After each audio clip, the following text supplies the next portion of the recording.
Hello, and thank you for joining Helaman's Army today. Today I've got a guest, a collaborator, Kevin Weisenberger.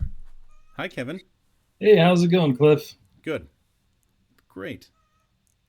All right. My name is Kevin. I am an elder in Israel, and welcome to this wonderful collaboration between Cliff and I. We are really excited talking about the subject today. Yeah, absolutely. So this started because we were chatting back and forth on Facebook about faith. And so we thought, why not you? It was actually you suggested, hey, let's collaborate on this and have a video about faith. So here we are. Yeah, and I think the reason we did it is because um, as Latter Day Saints, and both of us spending a lot of time on our religion and uh, paying attention to the religious world, we see faith taking on um, different meaning than what Paul and the ancient prophets and apostles Right. actually meant it as. And I thought that's something we should put our two brains together and try and talk about how, as Christians and Latter day Saints, our faiths need to be defined on what exactly that is and how we can make it better. Absolutely. And so something that I had planned on talking about, but I'll give a quick overview is that we have faith and that we have reasoning work able to work for us, and we also have observation. Those three things. And and it seems to me that a lot of people want the observation Mhm. and are super skeptic until you give them observation, but are unwilling to exercise the faith, which is what our conversation kind of went down to. Yeah. And then there are people who ignore the faith and focus on reasoning. And then there are people who are faith only and ignore reasoning and observation. And so I'm hoping that we can dig through those kind of concepts and see where they all fit together. Yeah. I mean, it'd be really great because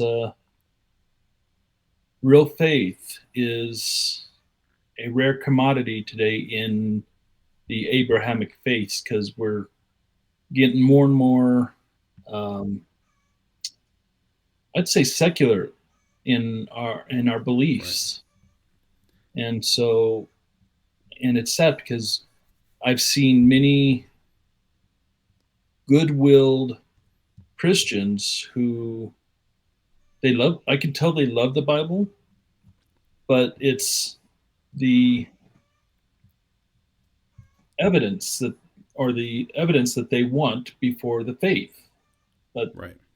as we learn by Paul, he says that in Hebrews chapter 11, it says, "Now faith is the substance of things hoped for, the evidence of things not seen." And to me, people, from what I'm seeing, is people want the evidence of the things. So they want to be able to physically see. Right. And Yeah. like doubting Thomas. Right. Absolutely.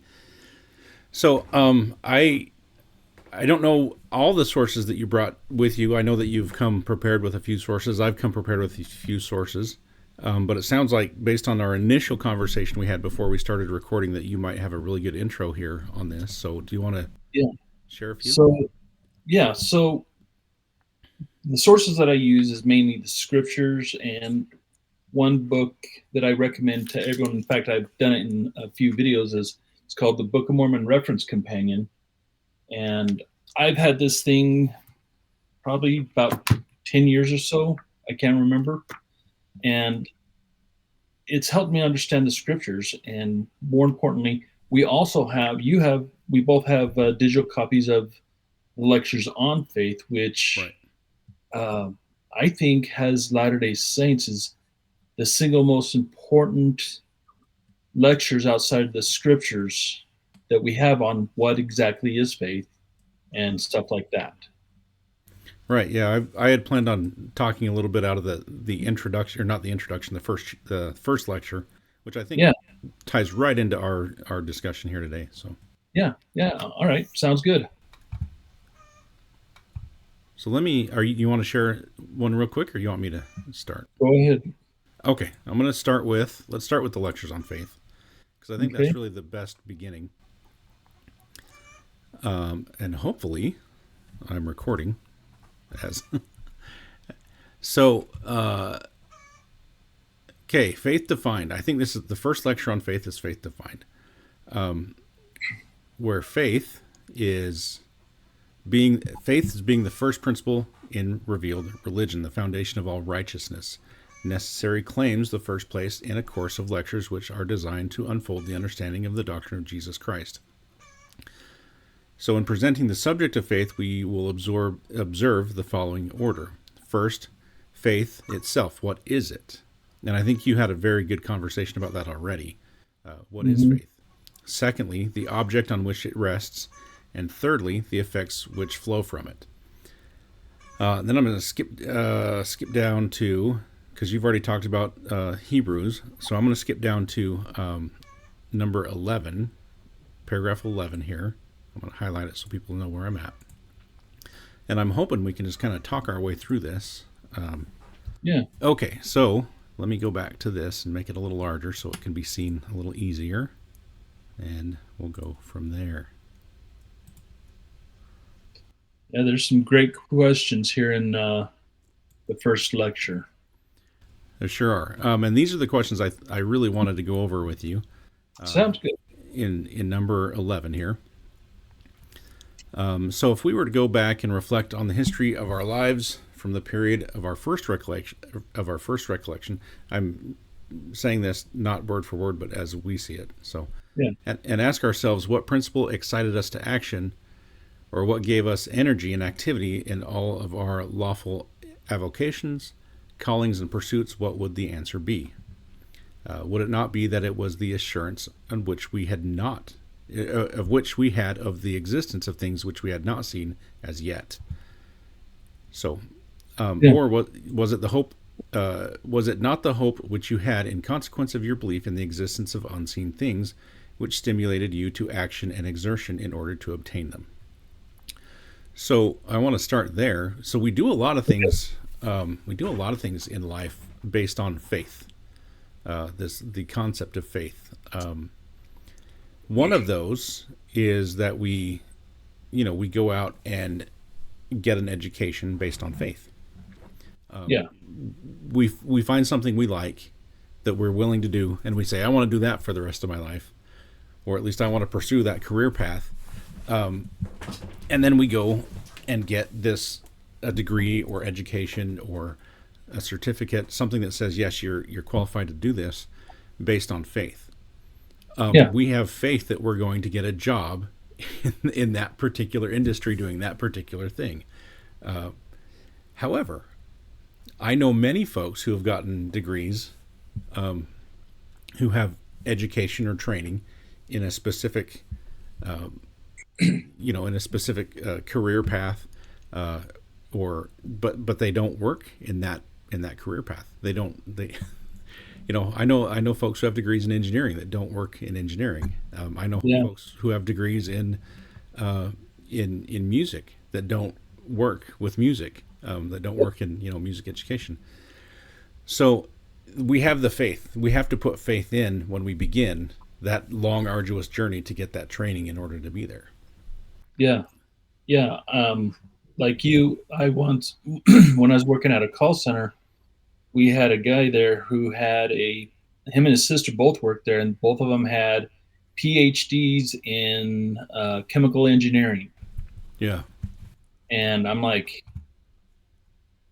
I was floored that they're not working in the field.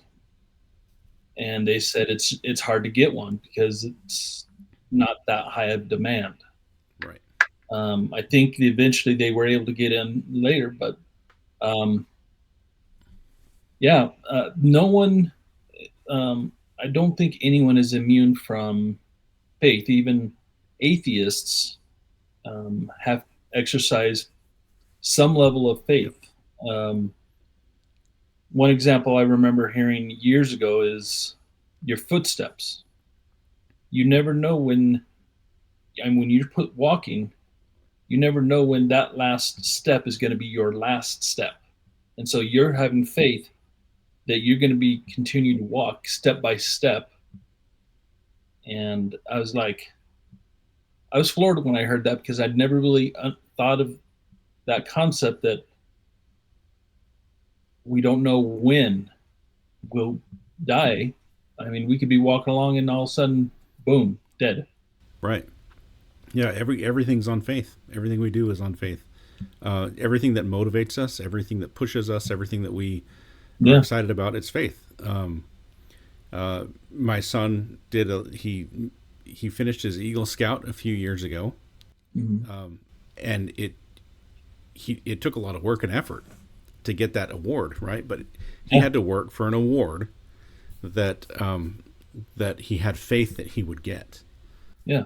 right? And I there are I do know some young men who worked very hard to get to that Eagle Scout and got right close to it, and then for whatever reason it didn't happen. Yeah. So it's not an easy thing when you know that that your faith could be stopped at any moment. You know that your actions could be stopped at any moment. So yeah, Yeah. absolutely. Yeah. I mean, look at us doing our individual channels. Right. It took a lot of faith to start doing the videos, to start putting us ourselves out there. Right. I mean, Absolutely, it does. today I just barely hit 150 people, and I was ecstatic when I saw that. I never thought I'd get that high. Well, congratulations. Yeah, I share a lot of videos on my channel from the shorts, and that's where I get most of my followers is from the shorts, from the general conference clips. Yeah. And so I know that people aren't necessarily following me; they're following people they already know and love. Um, Yeah. Yeah. but That's where I've noticed where most of my subscribers are, or most of my views are on my shorts. right, yep, just the scripture of the day. Yep. It works. All right, so let's go back to this lectures on faith. Um, Okay. let's see, where did we stop? Um, Would it not be the assurance which we had the existence of things which we had not seen as yet? So we talked mhm. about that, right? Yep. Was it not the hope which you had in consequence of your belief in the existence of things unseen which stimulated you to action and exertion in order to obtain them? The college degree, stuff like that. Yeah. Absolutely, yeah. Everything we have to put in effort and energy to get those.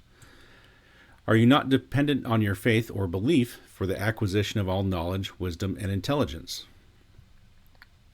Yeah. We've seen that. I mean, college, you have to be willing to spend all that time doing homework, doing assignments to gain the wisdom, the knowledge, and the intelligence you need to succeed in your career. Absolutely, yeah. Okay, would you exert yourselves to obtain wisdom and intelligence unless you believe that you could obtain them? I think that's a good point. Would you put the faith and effort into something if you didn't believe that it would happen? Yeah. I mean, could you imagine? Now, if I'm understanding correct, you spent time in college, right? I did, yes, sir. Yeah. Now, say you chose a different field, but you knew that you would end up failing that course. Would you still want to do it? If you had perfect knowledge that you would fail, You would you know, want? I'm laughing. I laugh because anyone who's done the engineering program at any university, any good engineering program knows that it's a very good possibility that you might fail a course at any moment. Like you, like it is not an easy program, and it doesn't. If you've got a good engineering program, it's going to be difficult. Yeah. And so you have to walk in knowing that failure is an option. You have to walk in thinking, you know what, if I fail, then I brush myself off, I get up, I do it again, and I focus on the things that I missed last time. And so the question for somebody who's been through the engineering program, and I did have a class that I had to take more than once.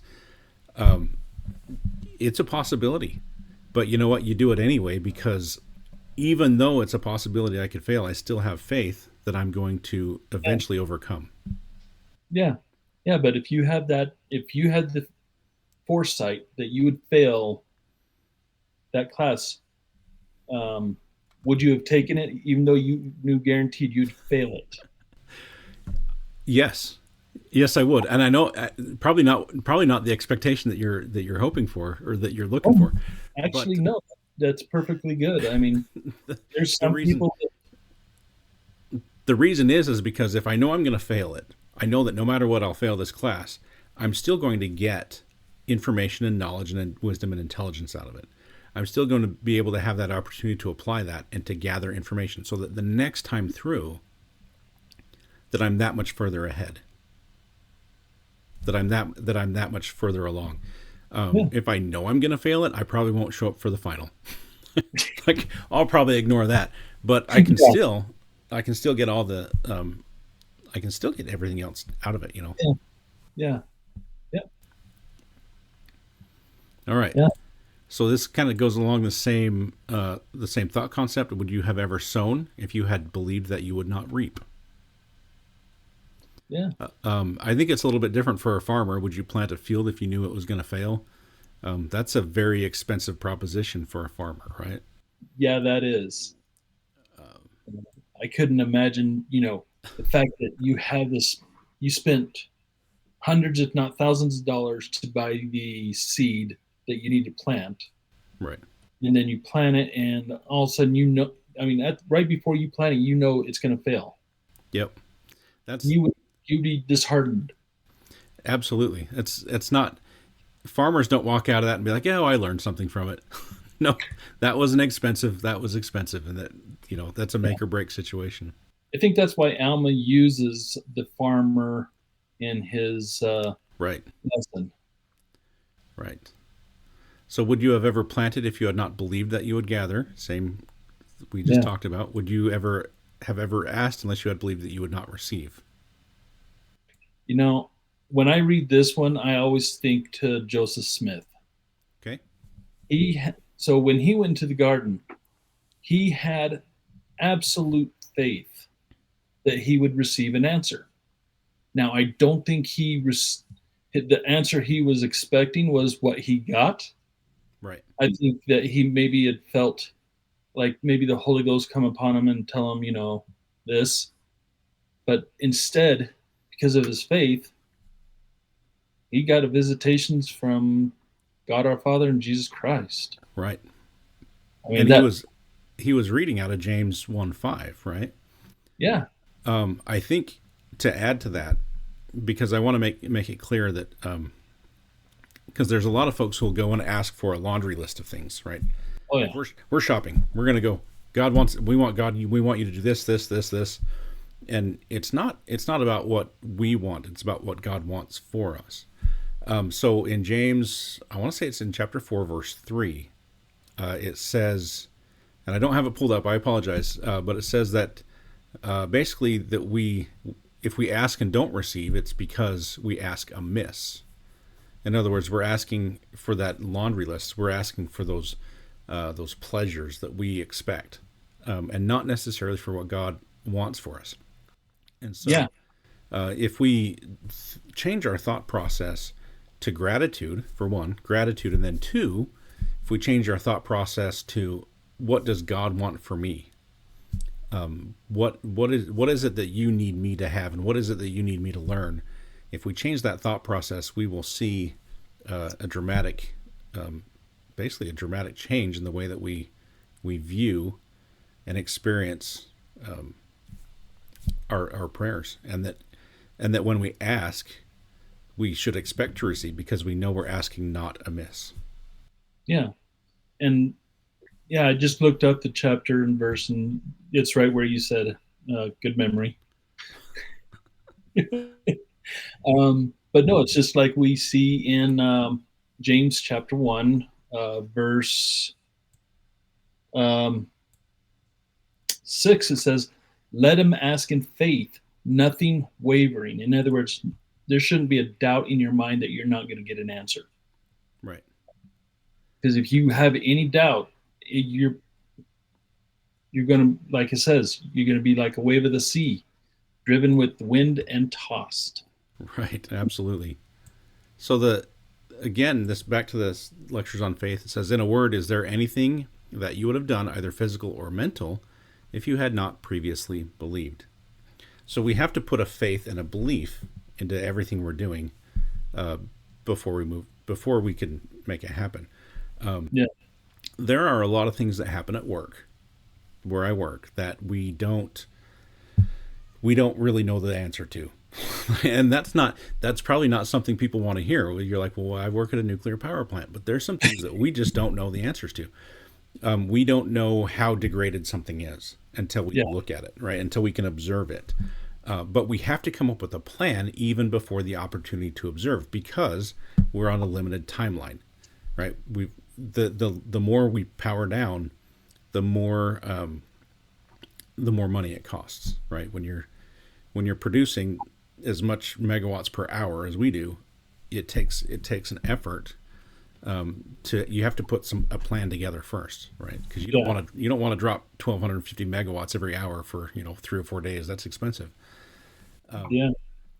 So there was one example in particular. We had a in our circulating water intake structure, we had a pipe that was leaking, Oh, and we had to go in and fix it. We couldn't see it because it was underwater, right?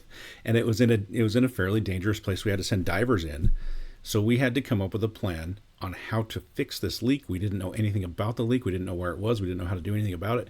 We just knew that it was on this particular pipe in this particular location, and we had no idea how big, how little, whatever. It was just a leak. So we had to come up with a plan. How do you do that without faith? yeah. There's no way. There's no way. So, and that's kind of the point, is that everything that we do, there is a plan. Now we were able to fix that. We were able to put a patch on that pipe that held that pipe until we were able to shut down for our refueling outage, where we took care of it completely. Just so everyone's aware, it was done. Yeah, Um, but it did take faith. We were dependent upon our faith. All of our exertions of every kind were dependent upon that faith. yeah, yeah. It does. I work as an office manager, and there's things that will come up where I don't have an answer on how to fix it, and I have to come up with creative ways. And it takes a lot of faith to know that I can this can be fixed. Um, a great example is we had an employee who had done some five-finger discounting Oh, in the books, and it seemed hopeless that we were going to recover because we were losing lots of money, and um, it actually seemed quite hopeless that we would be able to recover. But we made changes um, in how everyday things are done. Now everyone in the office has access to this exact same stuff, so we can keep an eye on everything, and uh, we are starting to recover. And oh, I think I lost Kevin. Well, I guess we're back on me. So since here he's are you okay, back now? I'm here. Oh, we had a buffer Got my issue. audio? Yeah, we had a buffer issue, so we're back now. Okay. But we had things come up that we would have never imagined um, come into play that now is helping us. We just started a podcast for where we work, and getting that out. So um, absolutely, we had it seemed hopeless, but everyone in the office, being members of the church, had faith that something had to do happen. We didn't Right. know if it would, but we had faith it would, and our company's growing now. Good. That's great. Yeah, it's interesting how quickly one person can take you down.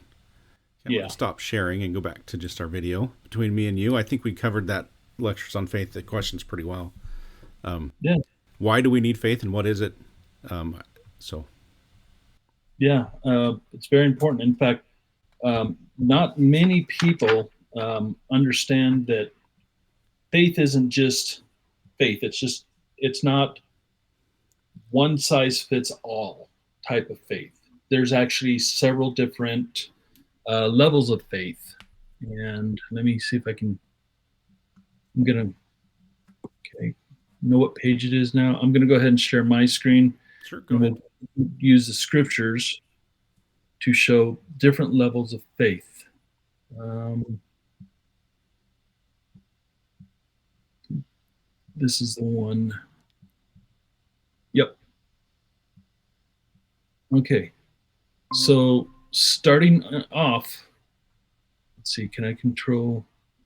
Okay, so I'm going to hop over there where, oops, wrong way.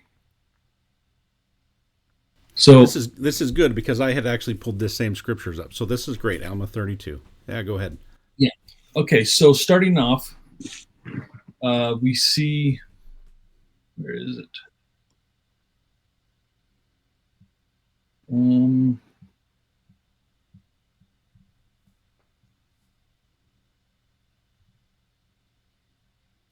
Here it is. Okay, so starting off, when people first start learning about God and Christ and the restored gospel, they have a particle of faith, or as Christ put it, probably a mustard seed.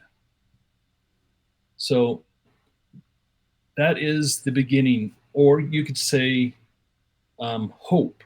They had a hope Right. of faith because hope is the beginning of faith. Right. And so from a particle of faith, we get to go to uh, a sufficient faith, as we see here in 3rd Nephi chapter 17, verse 8. It says, "For I see that your faith is sufficient." Okay.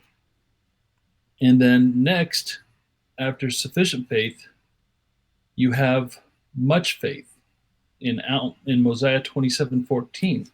And each one of these is building on each other and becomes greater and greater.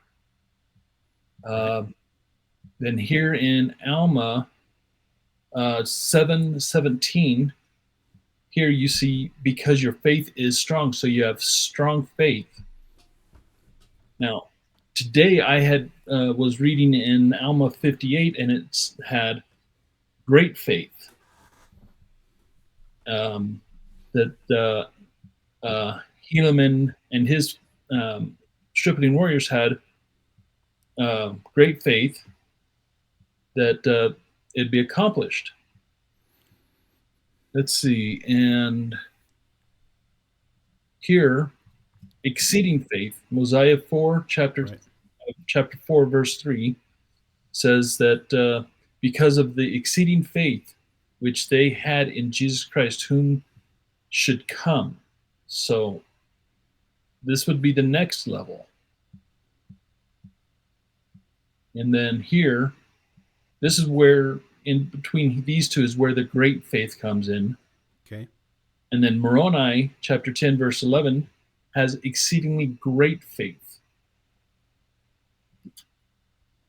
Second Nephi has the final one, and this is perfect faith. So here we see that the perfect faith is probably the highest. Even God has perfect faith, and that's something Right. we learned in the Journal of Discourses, or not Journal of Discourses, in the art lectures on faith. Right. I was going to get that right. Right. Uh, God must have faith in his own word, in his own actions, in his own statements. Otherwise, nothing will come to pass. yeah, yeah. So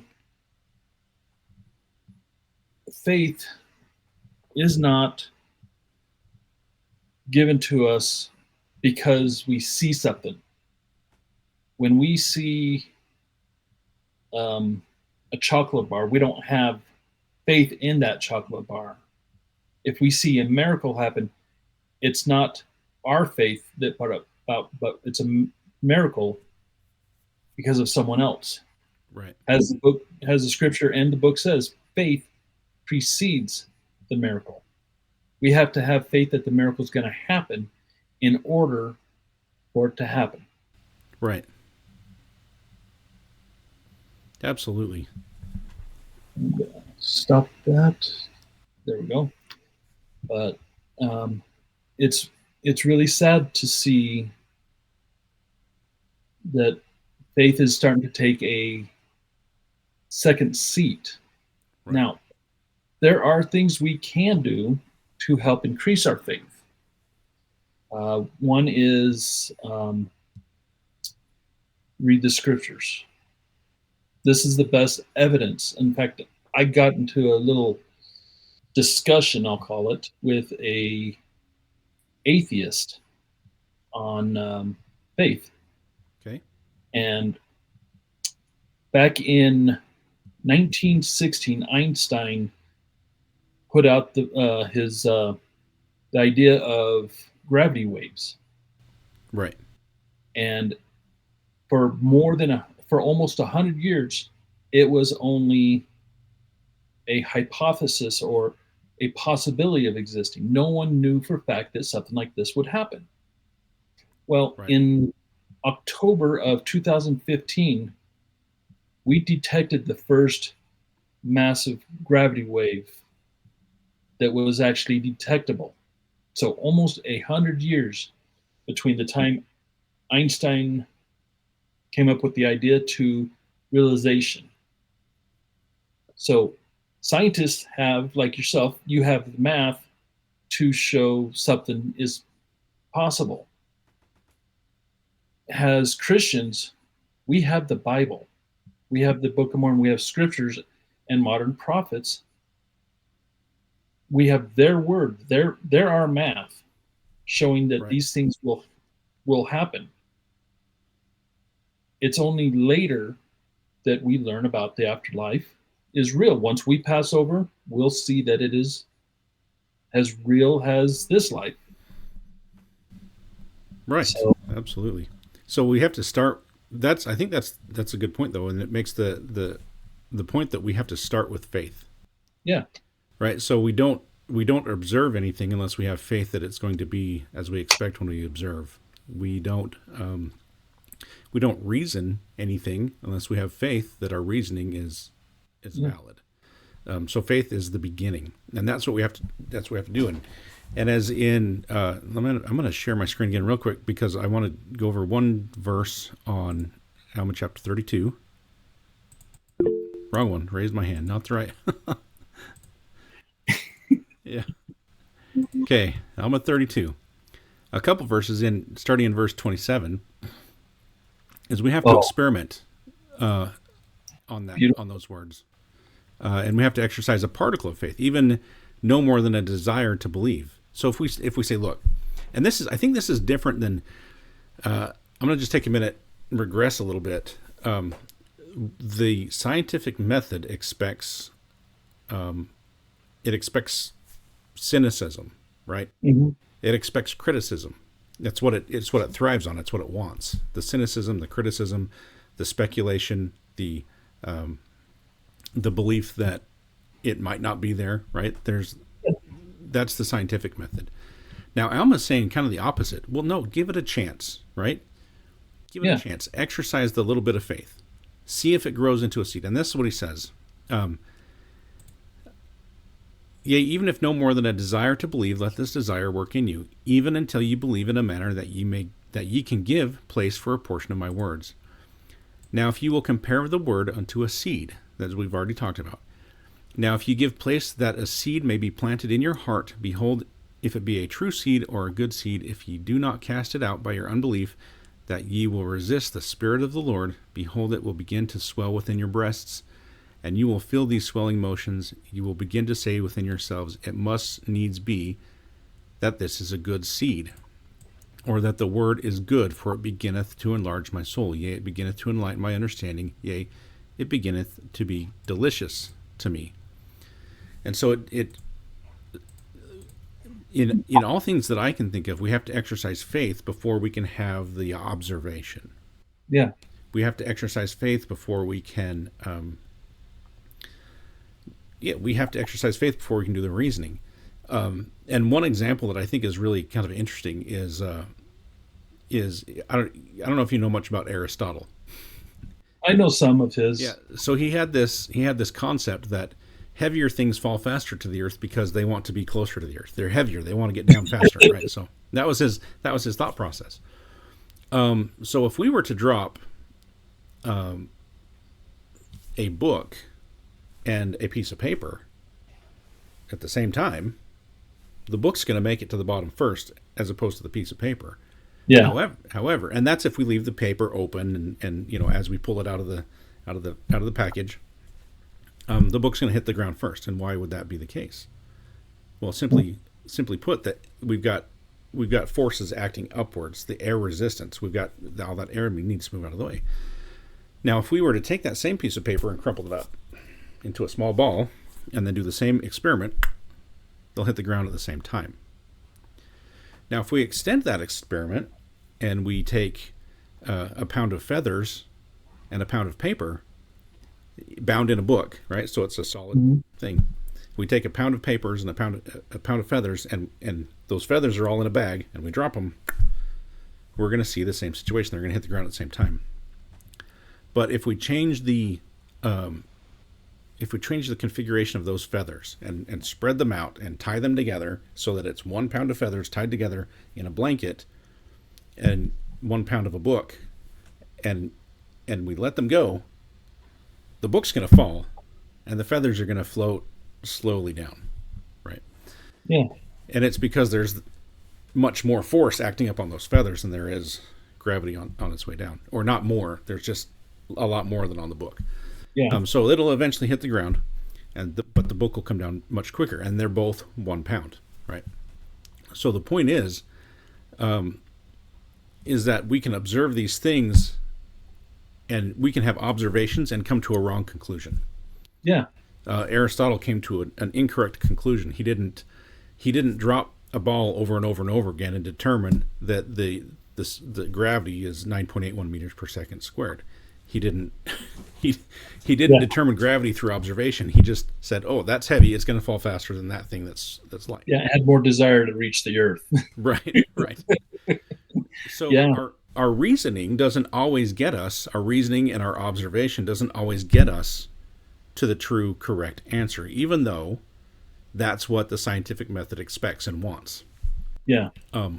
Faith, sometimes we have to say, look, I believe through my faith that this is the outcome and this is the situation. This is how things really are and how things really will be.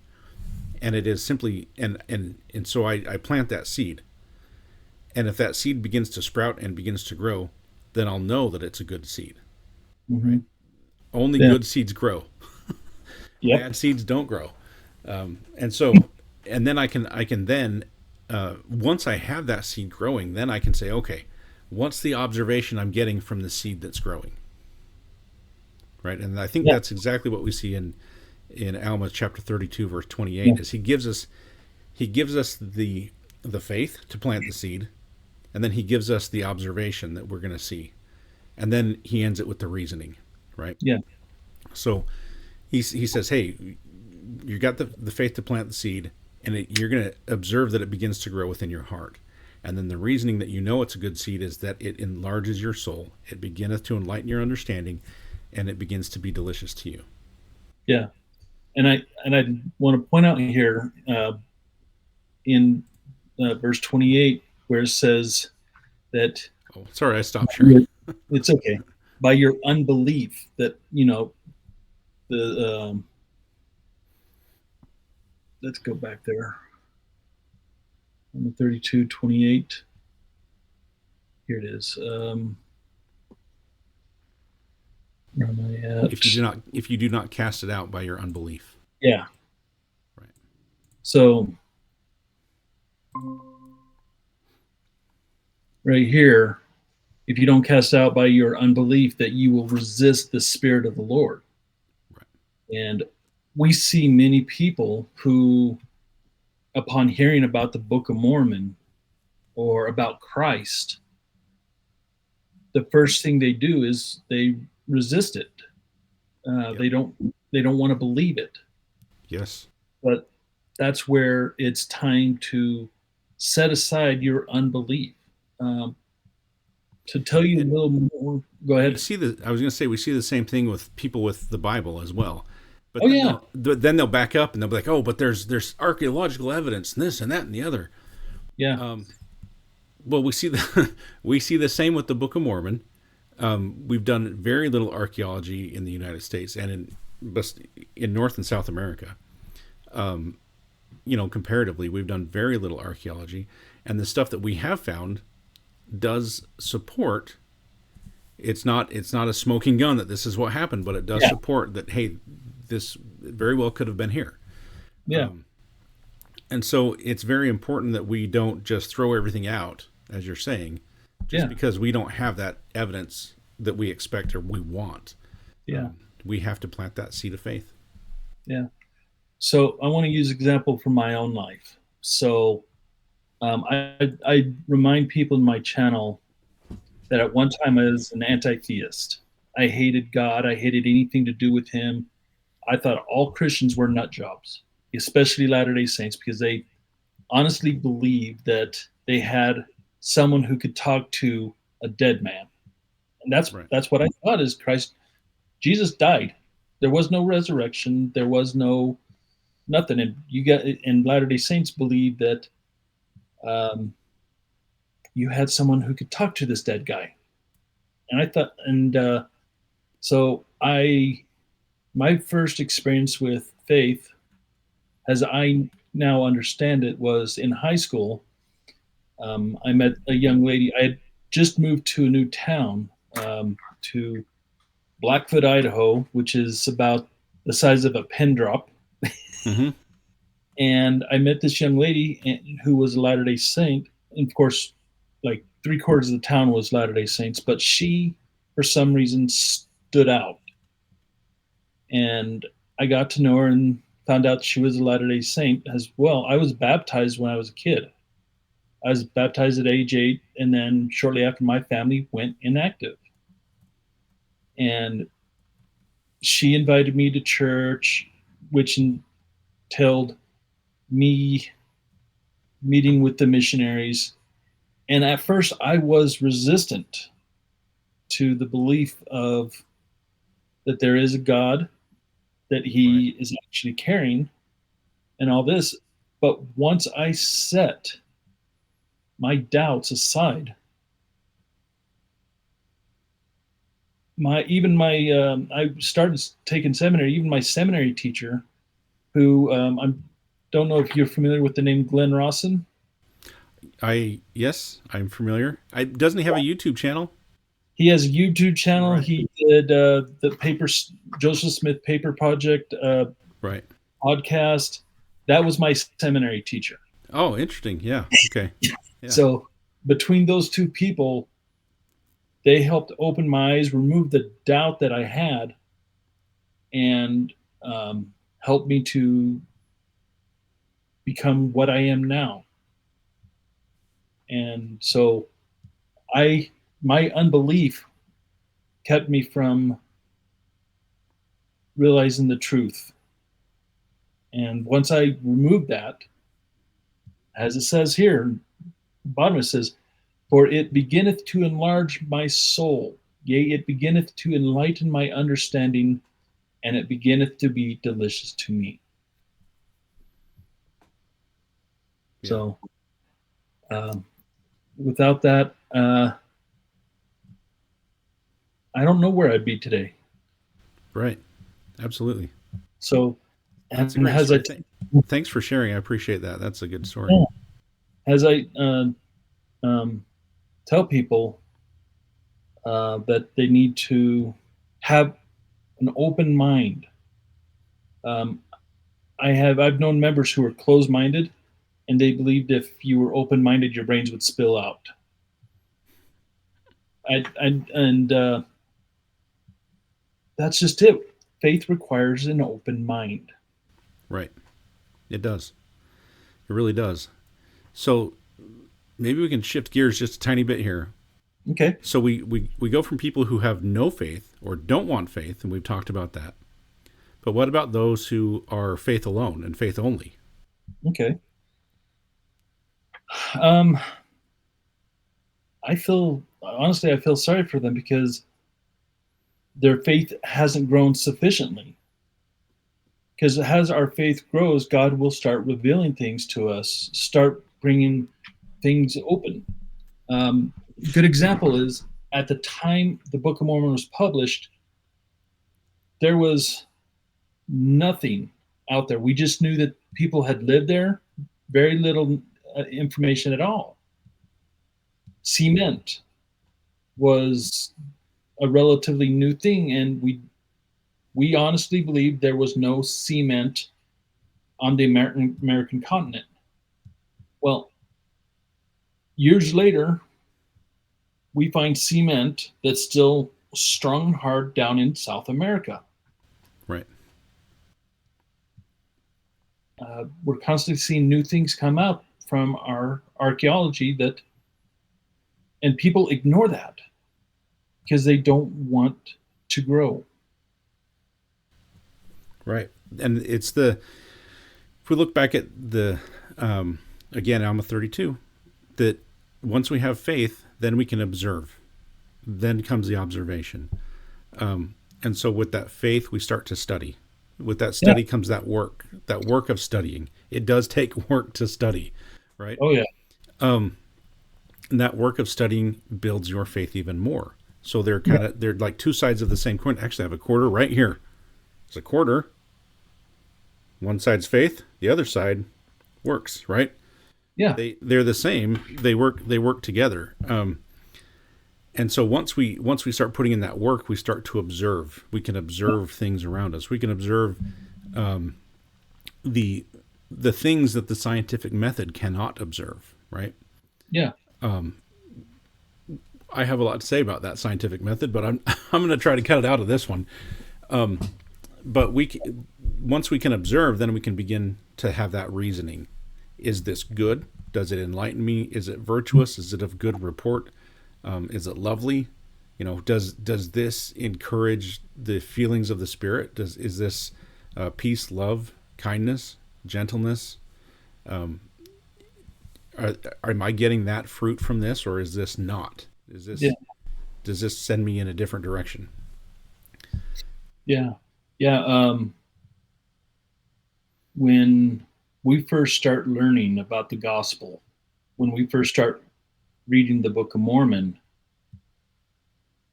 as we study it more and more, that is studying because we're taking time to actually want to learn. We see that all the prophets are preaching the same thing. We start seeing how principles of the gospel, we learn new principles, and we see other prophets talk about these same principles. And so we're seeing all these people who have written at different times are teaching the same thing. And even with our modern prophets and apostles, we see them talking about faith in Jesus Christ, faith in the Book of Mormon, faith in the principle of tithing. That's one that I see a lot of Christians attack is the principle of tithing. Absolutely. And if if you just like Alma 32 says, if you just have a particle of faith that the principle of tithing is true, what are you going to do? You're going to pay your tithing for the first time. You have no idea what will happen. But then, Right. as you start practicing it more, as you start exercising more and more faith in it, you start seeing uh, it grow. Uh, there was a time in my life when I didn't believe in tithing, and I got a job in construction. And my mom, who, while she was inactive, she grew up in the church until her like mid 20s, 30s. I can't remember when she went inactive. But she told me, if you're going to start this, you need to do it all the time. And she said, you will see changes in your finances. And Yep. so I did that. And I I ended up having day labor job type jobs starting off. And I would always pay my tithing out of that. And the very next day on Monday, when I went up to look, I'd find jobs. And I kept that up until I had steady a steady job with steady income. So by practicing the principle of paying my tithing, one, I always had work every week, and eventually God blessed me with a full-time job. Yeah. It works. Tithing works. I And was you, actually shocked. yeah, you get so many blessings you can't receive them. I at one time was offered multiple jobs on the same day, Oh and wow. so and that was after a very long fight, to get a job. So many blessings you can't receive them. All of a sudden, you're like, wait a second. I just went from like, holy crap, please everyone hire me, to which one am I going to pick? Like like what just happened? So it's so many blessings that you can't receive it. The windows of heaven will open. Yeah. Yes. And this is all because I decided to I listened to the principle. And as we're told, your faith begins when you hear the word of God. Right. When you hear the principle for the very first time, that's when your faith will begin, because you're like, is this true? You question it, and then you try it, and you find out it's true. Absolutely. And if I did not pay my tithing, but just had to, oh, people say it's true. That's a particle of faith. Um, People don't want to extend beyond that, and so people spiritually do not grow. Right. Are there any other subjects, any other sources you'd like to talk? I think we've covered it pretty well. But if there's any other subjects or sources you want to talk about with faith, Uh, I I think right now that would be good. I think it would be good. Maybe at another time we deep delve deep dive delve deeper, deeper. delve deeper, dive deeper. Yeah, I'm off work, so my tongue doesn't work as well. That's fine. I But stumble over words all the time.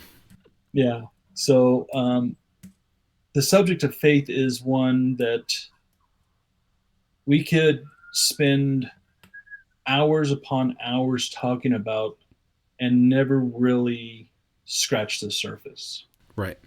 The best thing I can say for people is to do as Alma 28 says, Alma 32:28. Exercise a particle of faith. Right. Absolutely. So I Um, would do the same. I would encourage everyone who has made it to this point in the video, whether you're a member of the Church of Jesus Christ of Latter-day Saints or not, to do the same. To to plant that seed of faith, to let it grow, exercise that faith, and see where it brings you. If it brings you to something good, keep going. If it doesn't, then pull those weeds out. yeah, But but exercise that faith and plant that seed. It's not only with the Bible, but especially with the Book of Mormon. Plant that seed, and I say especially with the Book of Mormon, not because it needs more faith, but because that's where people are less willing to plant the seed of faith. yeah, So plant that seed, read it, give it a chance, try it out, and I guarantee you, through my own experience, I can say that the fruit of the Book of Mormon is good. And so I would encourage everyone to try it and read the Book of Mormon. yeah. And one last thought that I had just entered my head is, there's a saying that I think you're familiar with as well, is no risk, no reward. Right. So if you're not willing to risk the particle of faith, Right. you're not wanting the reward bad enough. Exactly. Exactly. So I've never done something this way before.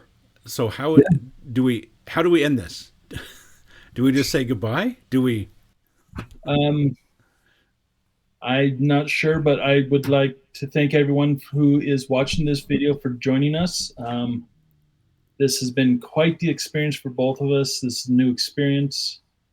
And if you are interested in obtaining a copy of the Book of Mormon, um, I know Cliff, I think you put it down in your Yep. description all the time. And I need to start doing that as well because I get people. You can copy and paste it from my description. Feel free. Sounds good. All right, Cliff. Well, I thank you for agreeing to this collaboration. I think it turned out quite well. I'm hoping we covered enough for people to begin to exercise faith for the first time in their lives. Right. Absolutely. Well, thank you, Kevin. I appreciate you being here, and I Yeah. appreciate your followers listening to me talk. And hopefully, if you're following my channel, give Kevin a look. I'll put a link to his blog in the description. An elder in Israel. So, all right. Thank you, everybody. Thank you guys, and see you guys next time.